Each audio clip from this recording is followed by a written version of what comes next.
Okay, now that the bumper has had time for the textured paint to flash off, which basically means for the solvents to evaporate out of it, I'm now going to apply just a simple matte black on top, just to reduce any kind of patchy look to it, and that'll be it. Then the job will be finished. So again, like I said, just a simple matte black that can be applied straight on top. It doesn't need any coats on top, as it has its own protection. And it's a simple light coat over the full corner just to even out the patchiness, and it'll be done.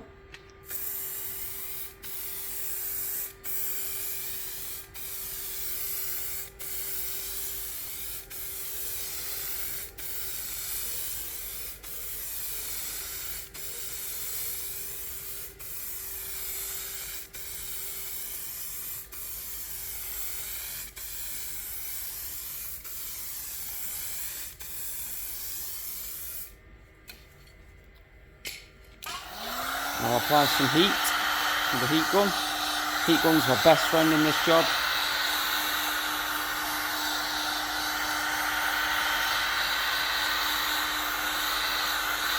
Now the majority of work that I do is trade work, trade repairs, so they're as cheap as they can be, so the repairs are as quick and efficient as I can make them. That's how the trade workers like them. They like to keep the cost down. They like to get the car in, get it out. They like to give you no time to complete any jobs. So you have to get used to working in a way that kind of suits the job itself. So now this bumper was originally, someone else had had a go at it. It was peeling from one side to the other. So the whole bumper was sanded with 320s from one side to the other, which is a 320 abrasive disc on a DA. Went from one side to the other. High build primer, then from one side to the other.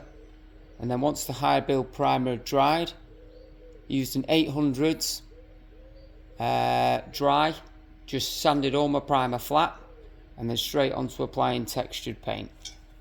Now, what you need to bear in mind when you apply a textured paint, if you can't keep applying coat after coat after coat, because it will look awful. It will build up and build up and build up, and it will look awful.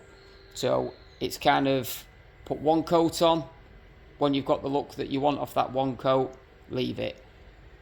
If it goes wrong on you, you'll have to sand it down and start again. Or if a patch, an area goes wrong on you, you'll have to 320s that area and then kind of feather it in if you can. But if you can, try and just do it in one go. And just always keep a bit of distance. Don't put too much product on too quickly.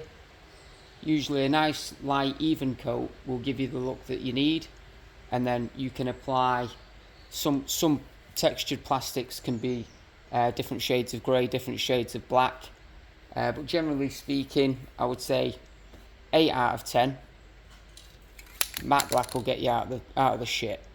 So that's it, job's a good one.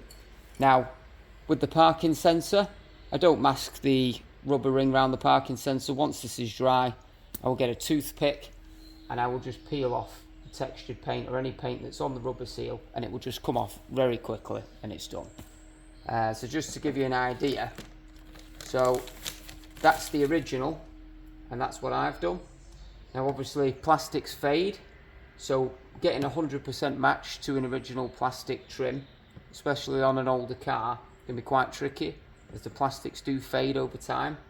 Sometimes if this was for a retail customer, I would blow this in, so I would feather it into what's there.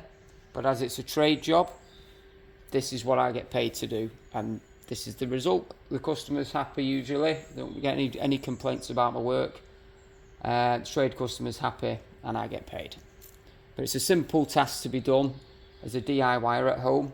Like I said, all you need really is your matte black,